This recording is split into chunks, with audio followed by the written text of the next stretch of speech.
Hey y'all, welcome back to my channel. It is Taylor Bridges here with another review of Life After Lockup Season 4, Episode 42. This episode is titled Fresh Out Glow. Y'all, okay, I love after lockup, Life After Lockup, they give, okay? They give more than they don't. So this season is pretty good. Really, Monique and Derek are carrying. Once again, Lindsay wants to complain about Blaine's deception, looking all hideous with her mascara running down her face and no shoes, like we're about to give an ounce of sympathy for her behind. And did she really walk all the way home? Couldn't production have just brought her? She walks in trying to delegate, tell people what to do. Hey, I need electrical here, this, that, there. And she's going to, and when, what's his name? Blaine stops her. She's like, I want the truth. This girl has some audacity. She's just getting her karma handed to her on a silver platter, if you ask me. Lindsay and Blaine will most likely not add anything interesting this season. I just don't think they have it. I don't think they have really anything interesting going on. I think Lindsay's back on the show because Blaine was the dude that she was claiming to be friends with while she was with Deontay, using him for a storyline. Lindsay's just a clout chaser. She just wants to stay relevant on the show. What's next? Lindsay gonna get with Blaine's attorney, and now that's gonna be her new boo. Blaine's attorney calls him, saying, "Oh my gosh, I can't believe this, but I think I'll be able to, get you on house arrest for 3 years," which is, pardon me, much better than going back to prison. And when Blaine asks about the $15,000, he says he basically won't have to pay it. And I thought that was a pretty nice gesture. And I also thought that price was probably beefed up for the cameras. Anyways, he is not going to tell Lindsay just yet about the news because he wants to surprise her. And I'm with the homeboy. Blaine can keep playing with fire all he wants to. And maybe he likes seeing Lindsay all turned up and angry. Because y'all had a whole blowout that same exact day. Because you were dishonest about this exact stuff. So, okay, perhaps he just likes pissing Lindsay off. But I'm like, that's so unnecessary. Like, something kind of manipulative, or it's something about that. Blaine, that's petty. Monique and Derek. Monique doesn't want to have sex with Derek without seeing the test results. And I don't blame her. But yet she's still keeping tabs and watching Derek's every move. It's just not worth it, Monique. Stress kills. Monique should really chill out. Derek bought her a pregnancy test. And like I asked last review, how long has it been since they've seen each other? How long has it been? But what makes it worse was him revealing that he just went through a pregnancy scare with the girl he cheated on Monique with. And if that's not disgusting, I don't know what is. How freaking gross is that? But Monique is going to keep sitting there looking stupid over a jailbird with no money and too much time on his hands. Too much time to go cheat and run around with all these women. Absolutely disgusting. I would never even lay my eyes on Derek again. But mind you, all of this has transpired and Monique is still sticking beside him to this day. So I won't get more upset about this than Monique. It's her body, it's her pH balance, it's her sexual and vaginal health. It's not mine. My hair keeps tickling my neck. Oh my gosh. My face always tickles. I always scratch because I'm it's tickle. It's I don't know if it's the air. I don't know what it is, but my face always tickles.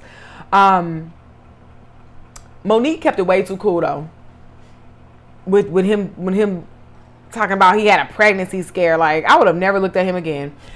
Then, while she's going to take the test, he tells her not to do any BS like the other girl did. And I'm thinking, is Monique to you what the other girl was? Isn't that insulting? But ultimately, this shows just why they deserve each other. They're both clowns. Derek is a natural clown. He's a ringleader kind of clown. And Monique is the one who auditioned to be a clown. She begged for the role. And now here she is. She wanted to be a clown. She wants nothing better for herself. So who am I to interrupt or condemn their circus? He says she's an attention whore. Always wanted attention. And I completely agree.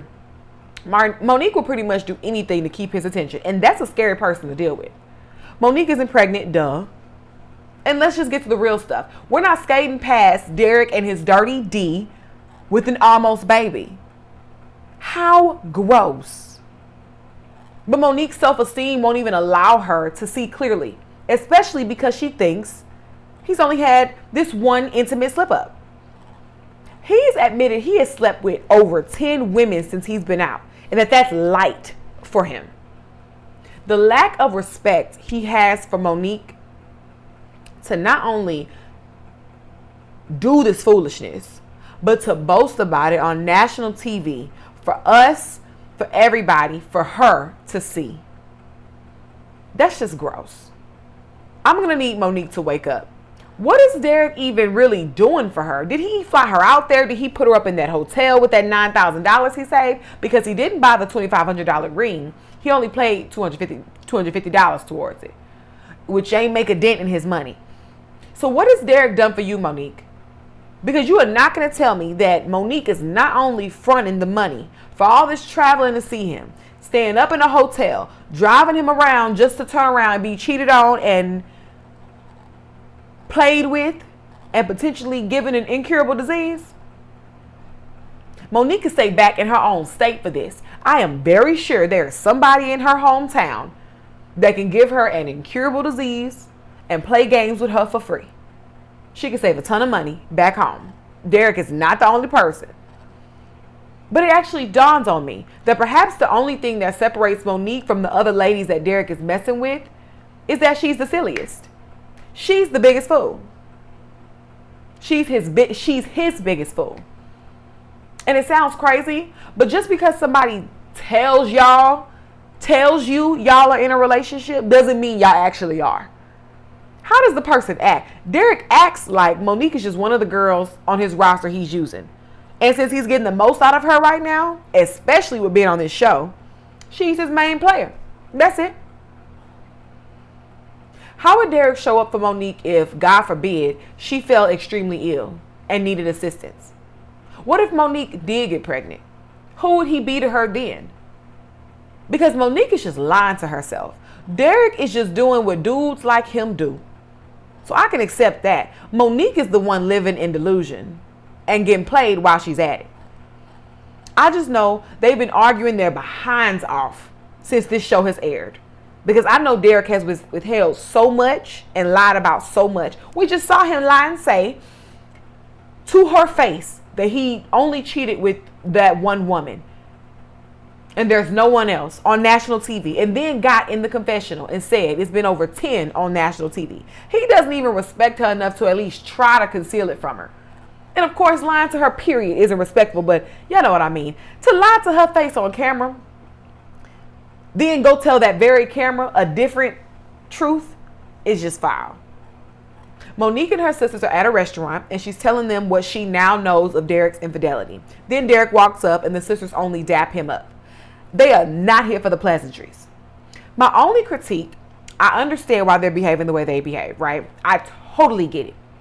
My only critique is that if Derek's sisters did this very thing to Monique, we be calling them all kinds of names. And I understand that Monique is their sister and Derek is foul for all the infidelity, but Monique is not a victim by no means. And I just wish they would have given him a slight hug or just something, because no matter how upset y'all are with him, Monique is not leaving him. And if the sisters treat Monique, we already trying to work on the sisters treating Monique. We don't need this tit for tat, right? It's just not going to be helpful for anybody. And why does Derek have to explain his side to the sisters? At the most, he can choose to answer their questions. Shall they have any? But just to outright explain his side of things, to me, isn't necessary. The sisters are not Monique and Derek's kids. That's when couples are going through it, they sit the kids down. But these are grown women. What do they have to explain anything to them for? Derek tries to justify his cheating by saying Monique, which is why Derek should have just sat there and ate his food. Literally. He shouldn't even explain himself because he got himself into this deeper into a hole. He tries to justify his cheating by saying that Monique started all of this by calling him the B word. But we all know that's a bold-faced lie. Derek has been cheating and he will continue to. Even after doing 2 seasons of this show together, I bet if they return for a 3rd season, Derek will be addressing his cheating again. And Monique will be threatening by that point to beat up the chick Derek cheats with, all while remaining in a relationship with Derek. She's not going anywhere. Side note, Monique is really pretty to me. She has the best glam of everyone on the show. Her and Justine. Justine is natural, and Monique is always glammed up, and she looks good. I think her makeup was very pretty at the dinner, and I think she has some beautiful features. Derek tries to gaslight Monique by trying to make it seem like they've done the same things to each other.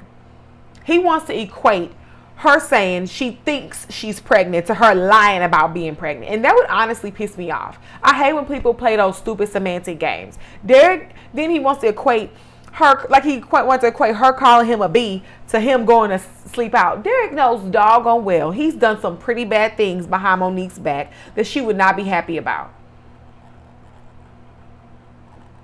without it being triggered by Monique's actions. Monique is not messing around with other dudes. She's not doing what you're doing. Cut it. Y'all are not doing the same thing. And I don't know what kind of top that sister with the bob is wearing with that cheetah print bra showing, but it needs to be burned immediately.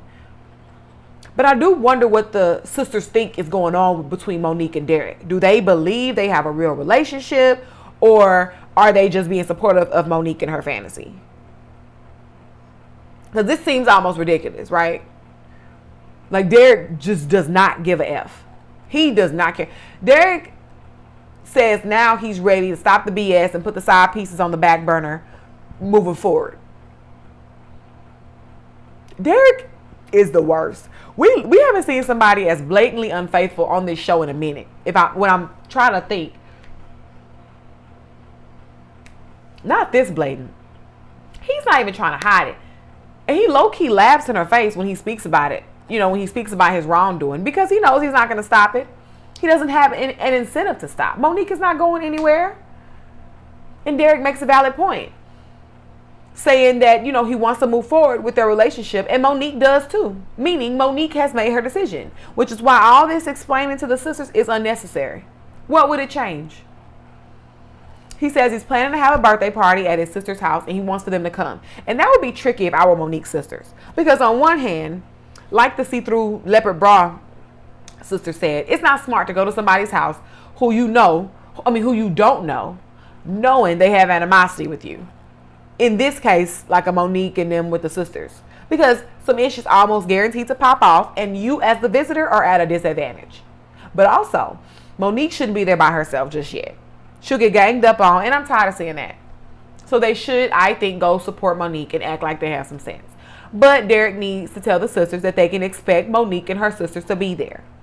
Derek, your sister started it. Knock it off with the plan. I don't know. Your sister started it. Really, Derek started all this mess because he's smack dab in the middle playing both sides. But those sisters came from Monique first. Outside the prison, when Derek is the one who told them and Monique that he did not want the sisters at the prison. And also, the sisters started it with the social media harassment before Derek even got out of prison. There's no confusion here. Monique asked Derek to leave the table a second to give her a chance to speak with her sisters. But she points out him taking his phone with him and not leaving it at the table. First off, who leaves the table for an indefinite amount of time without taking their phone?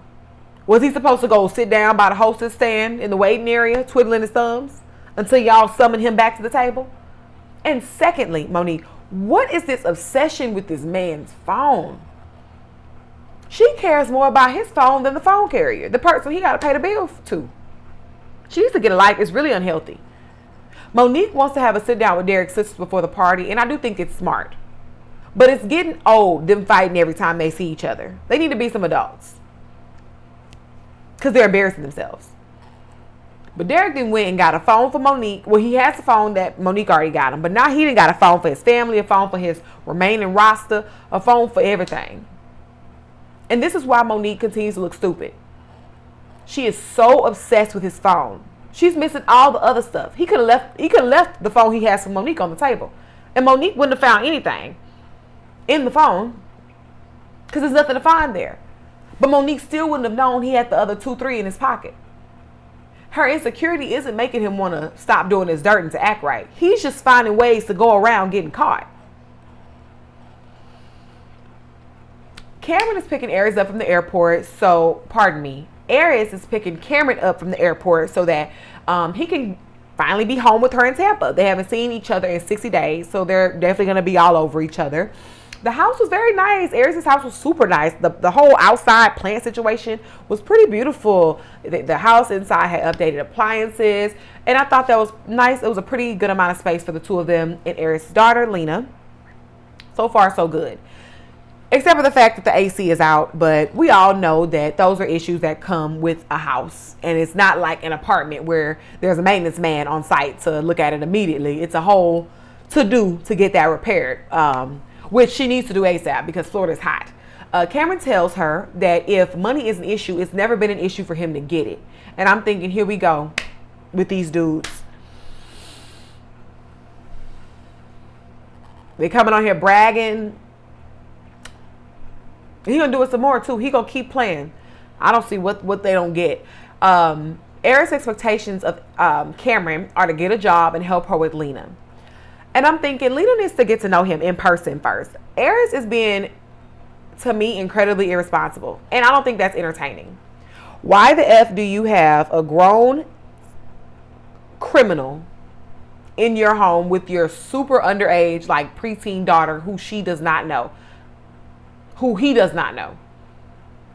Why would you even marry a man straight out of prison without vetting him in the real world and making sure he can actually be trusted around your daughter and be a good influence on her, besides talking on the phone?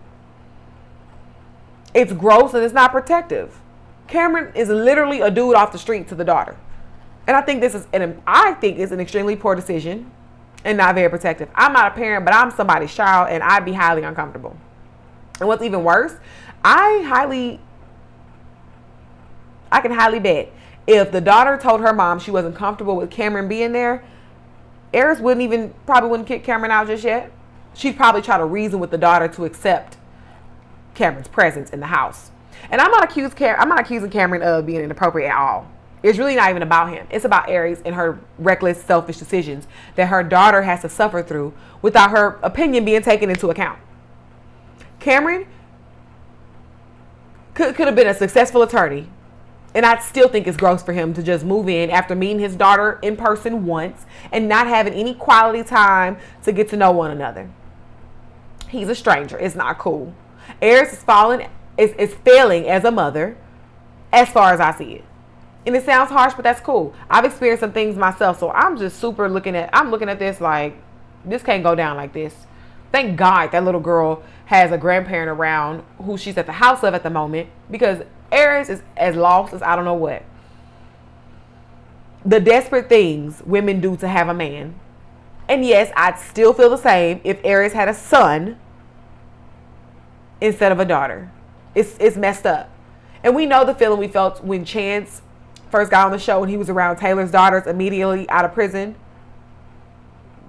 That weird, unsettling feeling. And I'm not saying Cameron is on any weird BS. I'm not accusing that man of that at all. I want to stress, it is not about Cameron personally. But there is a such thing as preventative measures, and that's what Aries needs to be taking in regards to her daughter. Cameron has a surprise for Aries, and I'm excited to see what it is too, because he just landed that day and already has plans, which means he was planning ahead of time. So ladies, these men have no excuse. Romanticism is not difficult to execute, nor does it take hella money every time. Sometimes, yes, it takes money, but not all the time. So there is literally no excuse not to be romantic and make your partner feel good. Her dad calls while Cam wants to go set some things up, and the dad says that he saw she got married on social media and he's disappointed. Rightfully so. He says she can do so much better, and he's technically right. She can. She doesn't want to do better. So it is what it is. This is what Aries wants for her life, unfortunately. Aries behaves like somebody who grew up without a father at home Like, she is reckless. And I actually think Eris might take her life and upbringing up for granted. She tells her dad she wouldn't just choose anybody, but she did. Of all the men, just in her city alone, that are not in prison, she chose somebody in prison. She also says she doesn't know what she'd do if her dad didn't approve. And I'm like, I do. You do it. I know exactly what you do. Absolutely nothing. If your dad did not approve, you can do what you're doing now. Tell him that it's your decision and that you're an adult. You know exactly what you do. Same thing you do if your daughter didn't approve. Nothing. You don't care. You don't actually care about your family's opinions. But the thing is, if Ish hits the fan between her and Cameron, those very people whose opinions don't matter right now are the ones that are going to have to come pick up the pieces. Cameron takes her to her surprise. It's on the beach, and it was a whole romantic dinner set up on the beach where they could watch the waves and the sunset. And I'm thinking, he did that. I was smiling hugely. Every woman deserves to feel special. Every woman deserves that romantic gesture that shows her how much she's loved and she's cared for. And in that moment, I had to give Cameron his props. He definitely did a thing. He did the damn thing. That takes some real planning. Either some real planning or some real pain. Either way, that was a great surprise. It was well worth the suspense of him having to go set it up. And with a three-course meal, Cameron gained hella points for this. This was popping. It was way better than Monique and Derek when he got out and he was asking Monique for money to pay for dinner, and he was ordering everything on the menu and asked for money to go to the casino like a ghetto bird. All Aries had to do was show up and be loved on. That was incredible. On her first day seeing her man, after not seeing him for 60 days. That's how you do it. He was playing coy about how he paid for it, playing all these semantics, and I don't like it. Stop the joking about it. I'm not a pocket watcher, but I want to know where my partner gets his money from. I'm not having the FBI bust down my door over your shenanigans. Now, no. I can tell you where I work a 9 to 5. That's it. That's it. That's how that works. What do you do? Where's the money? I don't play that coy stuff. Like, we don't have time for that. They wrap up dinner and start a joke about baby making, and it was cringe to me. Because, yes, they're married, so have all the time and the fun y'all won't being intimate, right? But don't joke about babies. Because people on this show end up pregnant by their inmates immediately out of prison quite often. And it's not funny. It's actually sad. And it's not cool for the children that either party already has. Cameron doesn't even know your daughter. So why joke potentially manifest a baby when y'all don't even have a stable household as a family right now?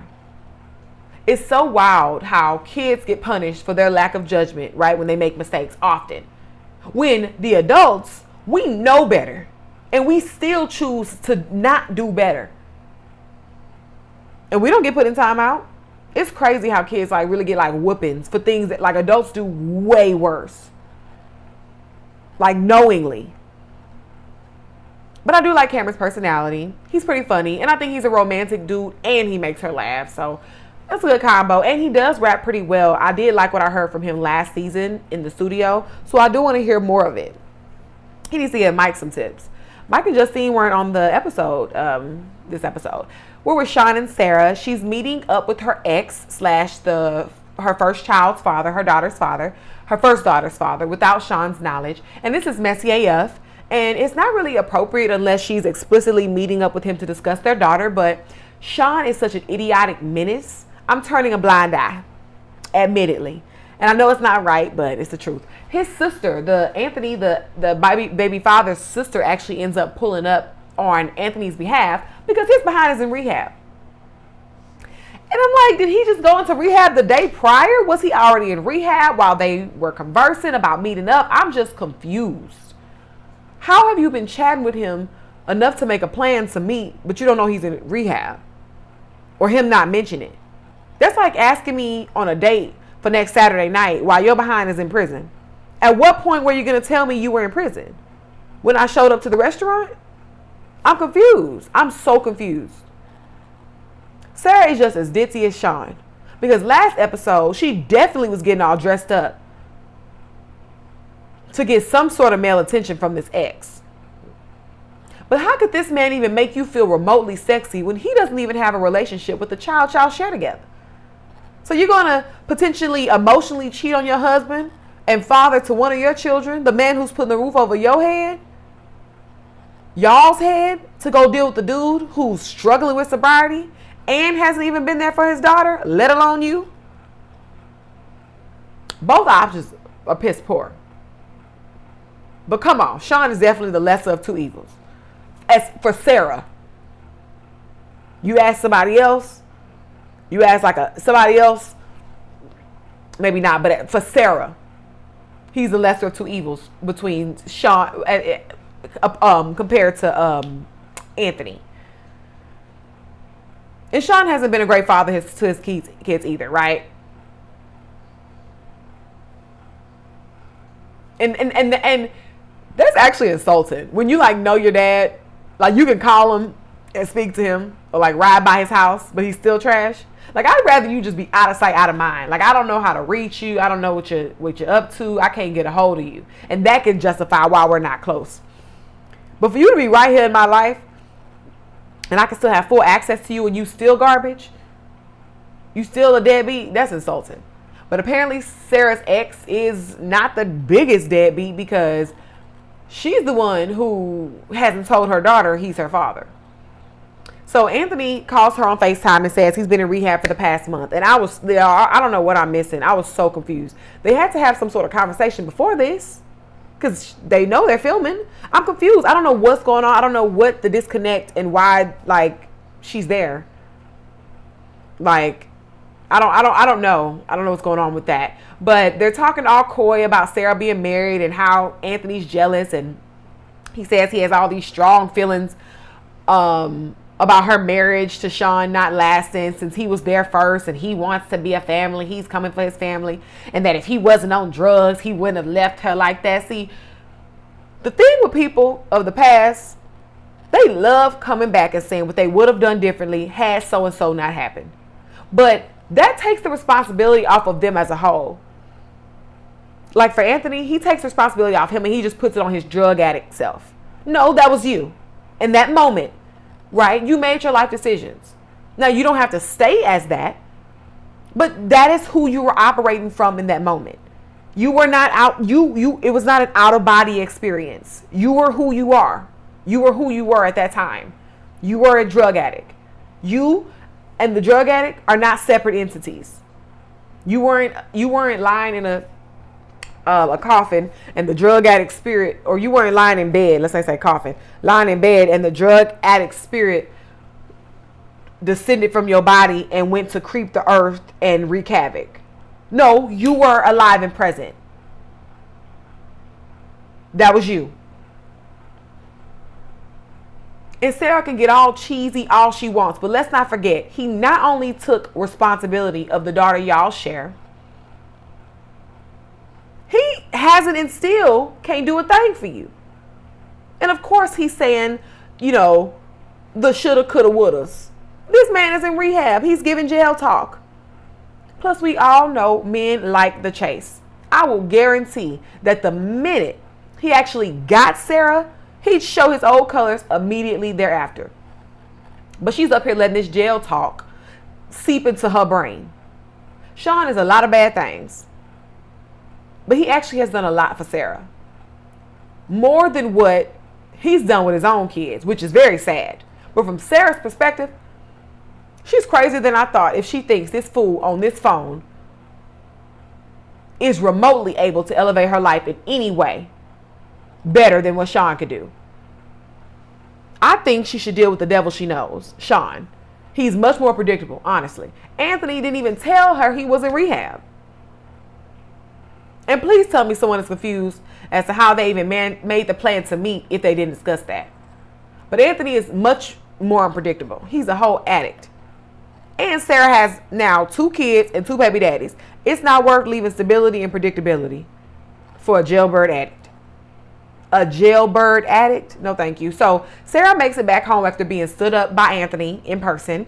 And she's back to her reality. She was already irritated with Sean before leaving. So after having her head pumped up by her ex, telling her these sweet nothings, she definitely don't want to see Sean's crusty, dusty behind. It really didn't matter what Sean did when he came in. She was going to take aggression out on him regardless. She's just sick of his ish. But Kelly tried to tell her. Kelly tried to tell all of these women. But they all wanted to laugh at Kelly like she was jealous and you know, wanted their life, and that they were the ones riding off with the prize. And now look at Sarah, trapped with Sean's umpteenth child and having to sneak and get affection from her ex, who's an addict, criminal, non-present father, and can't do a thing for her. That's Sarah's reality. And she made those choices. But yes, even Sean grabbing a Coke out the fridge is irritating Sarah. And you know Sean is oblivious and slow. He goes to play video games with his headset on, and he can't hear Sarah constantly talking to him. What if it was an emergency? What if the baby was screaming? What if it was an emergency with the baby? You got a baby in the house. Everybody needs to be able to hear. But in Sean's defense, and Sarah, I'm mad at you for even giving me a reason to defend Sean. But Sean can't read your mind, mama. Sean has always been who we see him as. Way before Sarah was in the picture. This has always been Sean. He is not the most intelligent. So no, he might not be able to read between the lines of you cleaning up, and while you're cleaning, you wanted some help with the baby. Sean has shown himself to be nothing short of slow. You have to tell him to get the baby. You have to tell him to do this and to do that. It doesn't make it right, but he's who you chose as your husband and the father to your second child. He honestly probably saw the baby in the little chair with the little things hanging to keep its attention and some music playing, and figured the baby was just fine. I'm not saying it's right, but he's a dude. And he's been this kind of dude the whole time. I don't feel sorry for Sarah. Sean has hella kids who he does not take care of. She thought it was going to be different for her? Why's that? But that baby was too cute with that little chunky face. But all Sean could ever say is sorry. I ain't gonna lie. I had to slap the sorry out of Sean's vocabulary. That's all he say is sorry. I'm sorry. I'm sorry. Sean is sorry. He is a sorry man. Been that. But at least the man is consistent. Because he then goes right back to their video game set with his headset as if they never talked about anything. So Sarah goes over and she snatches it and throws it. And we're with Taylor and Chance, y'all. Taylor is shopping for baby clothes for the new edition. Taylor is about to have 4 kids under 30 years old with no real support system. And I think it's really sad. I like Chance. I think he's great for TV. He's entertaining. But if we keep in mind this is still reality TV, their reality is kind of sad. Like, hell, all these realities on this show are sad when you think about it. And there are a lot of people who live like at least one of these couples on the show. It's just not being televised. But Taylor, oh Lord. I think like Taylor alone just depresses. It's just depressing. Chance brings a little, he's just so ridiculous. And, you know, just lively. It brings a little more entertainment, which I think is kind of problematic because obviously Chance is way more, like he's the problematic one of him and Taylor. But Taylor alone is just like drab. It's just a downer. Taylor's friend advises her to go to some type of like donation center type place where they can get some donated clothes for the new baby. And I think that suits their finances way better, honestly. But she says since Chance has been working a lot of overtime, the money should be fine. And this is a prime example of why I need to know where your money coming from. Chance is about to have that whole family homeless, and Taylor has no idea. The fact that she places so much trust and responsibility in Chance when she is the one ultimately responsible for those 3 girls is quite irresponsible. Why is Chance solely, single-handedly handling the finances of the household that your daughters have to occupy? Even if you don't know the exact amount of what your partner makes, you need to have an idea. That's my opinion. I need to know what's coming in this house. That's my opinion. I do not have to know too much specifics, but I need to know an idea.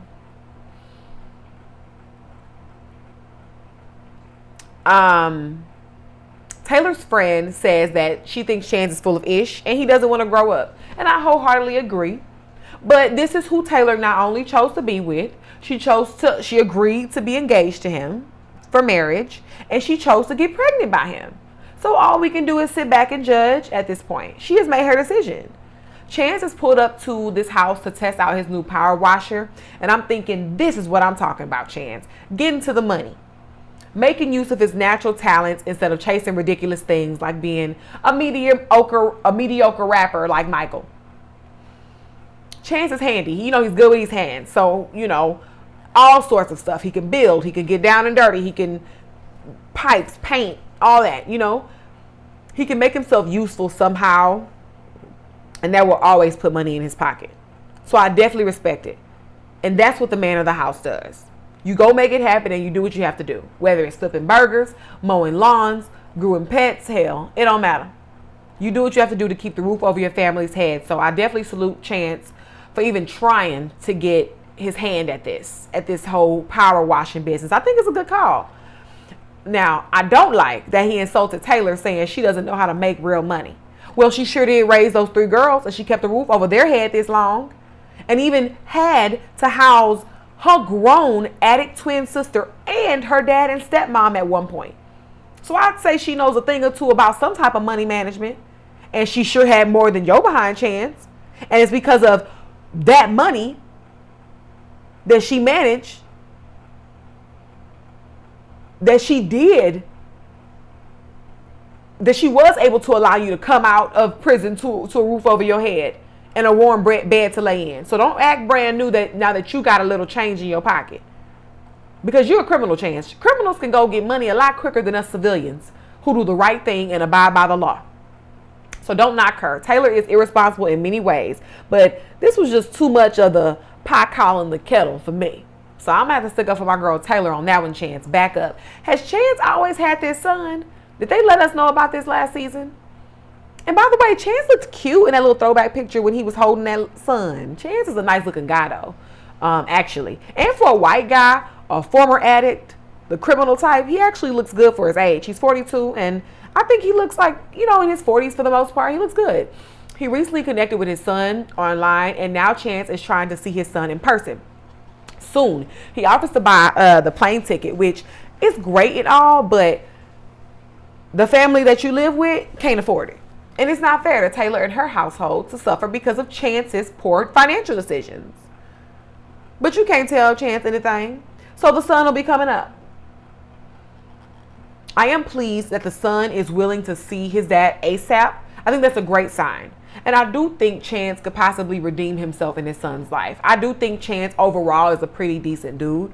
So I think he stands a chance to repair things with his son and rebuild. And that's a win-win for everybody. But Chance has to be careful not to try to go overboard, to try to impress the son so much. You can't buy your son back, Chance. And even if you could, you can't afford it. So he needs to keep this visit as simple as possible. That will not be the time, unfortunately, for him to try to do everything and make up completely for lost time with all these activities, to be honest. And we know Chance gets very ahead of himself. And I worry that he's going to try to fit 18 years worth of activities and money into one weekend trip. And he can't afford that. Nor is that's not what the visit's about. It's about reconnecting and spending quality time together.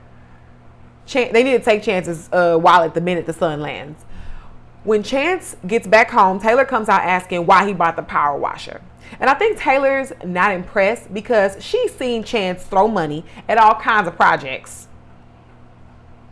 and not generate more income. She probably would just rather him go drive Uber or wait tables or something. Whatever to stop these little projects and hustles that never get seen through fully. But I do think if he sticks to power washing, he has a winner with this idea.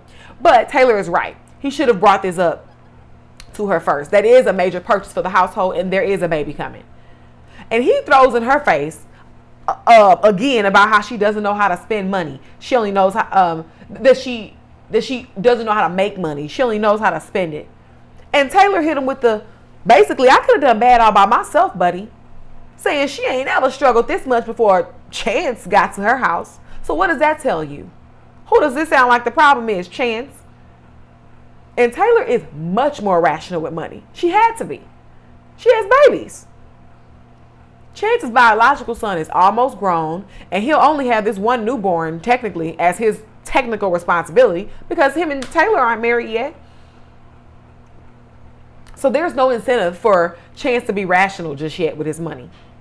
Maybe when the baby comes, he'll wisen up, but even then, that's still terrible timing. And he tells Taylor he can make $700 that day. I can make $700 today and $200 tomorrow. And I would have been like, so why are you standing here talking to me? Why are you not out there working for that $700? And you've been gone all day. What have you been doing with your time? That would have pissed me off even more. Don't tell me how much money you can make. Go make the money. Put your money where your big mouth is. Y'all, lastly, we were at Amber and Puppy. So Amber and TC, they're discussing the night prior where Amber and Puppy got drunk. Amber needed TC to come pick her up and all that past drama reared its head. TC just doesn't like Amber and Puppy's relationship and what it comes with, and I don't blame them. They have more of a, Puppy and Amber have more of a trauma bond than a friendship. And it's always some stupid ish that just pops off the minute these two are in the same room. But TC needs to stop thinking it's all Puppy. Amber is just as messy and ridiculous. But she apologizes to TC for reacting heavily the night before. He basically threw back at her what Amber confided in him, which I hate when people do. Amber told him that when Puppy and Eric got together, she thought they were using and selling drugs. But this is what, fake-ish comes from Amber. I don't know why Puppy fools with her. Amber is such an opportunist. She's a misery loves company type of chick. She threw a rock and now she's trying to hide her hand. You were talking crap about your friend to your man, apparently in a not so friend-like, concerned, way. You weren't concerned for Puppy's safety or anything when you were talking to TC. So why would TC respect Puppy? He's judging her as what her best friend described her to be. But Amber wants to have one foot in the good life with TC and one foot over there with Puppy. And then she's wondering why there's always conflict. Because she's fake. TC tells Amber to think about what kind of scenarios she could possibly get caught up in. And he's right. She says she's already on parole till 2025 and on probation until she is 60. It ain't worth it at all getting in any sort of trouble. If I were Amber, I wouldn't even be in public getting lit. Even that's too risky. And this is, once again, we see on this show, this show really shows you where your life choices can really take you. And TC has a story too. Seeing his dad take a wrong turn with drugs when he was already 16, he made his mind up early about what he wanted for his life. And I certainly resonate with that. None of us are perfect. But I know what I'm not putting up with and what I'm not doing with my life. And that whole reckless, drunk, jailbird chaos that Amber and Puppy like to keep up with has no place in a sane person's life. It's unnecessarily risky. Y'all can go ruin y'all own lives. But TC say y'all ain't bringing that up in his domain. And I do not blame him. Eric and Puppy are looking at their outstanding and delinquent bills. He says they need about $20,000 to $30,000 in the next month. Puppy suggests that she has a plan to figure it out. And I'm with Eric. Okay. Anyways, I owe $20,000 to $30,000 since you want to come with the jokes. Because y'all remember when Puppy was in those people's pool, she was supposed to be cleaning the house. She in the pool drunk, drinking their liquor. Yeah, Puppy should be working, but also in her defense, Eric asked her not to. But she's also shown her inability to focus. But she mentions how she just feels unfulfilled and, and that has to hurt, having a partner that thinks you're incompetent. That's why he doesn't let her do anything. He sees her as incapable. And she has the right to be insulted. She should be. Because at some point, she's going to have to consider why he's even with her if he doesn't think she has basic intellect. And it probably lead her to the realization that he wants to have someone he can control. Eric hasn't had 1 ounce of love for Puppy behind his eyes. You don't see it at all. I don't see it. Puppy needs therapy badly. It's just so sad seeing her on TV. Like, she hasn't had a pleasant, happy scene since she got out of prison and she thought she was going to be in a real relationship with Amber. That's the last time I saw Puppy happy, for real. It's just always this dark cloud over her. And to top it off, she blames herself for all that's happening with their finances, totally missing the fact that Eric is grown as hell. He's made his own decisions, and he asked her specifically not to work. And he knew exactly who he was getting into a relationship when he got with. He knew exactly who he got into a relationship with when he got with Puppy. Y'all, they are so sad to watch. But that's the end of my review, y'all. Thank you so much for your time and attention. Again, please like, comment, and subscribe. And come tune on over for the next review. Thank you so much.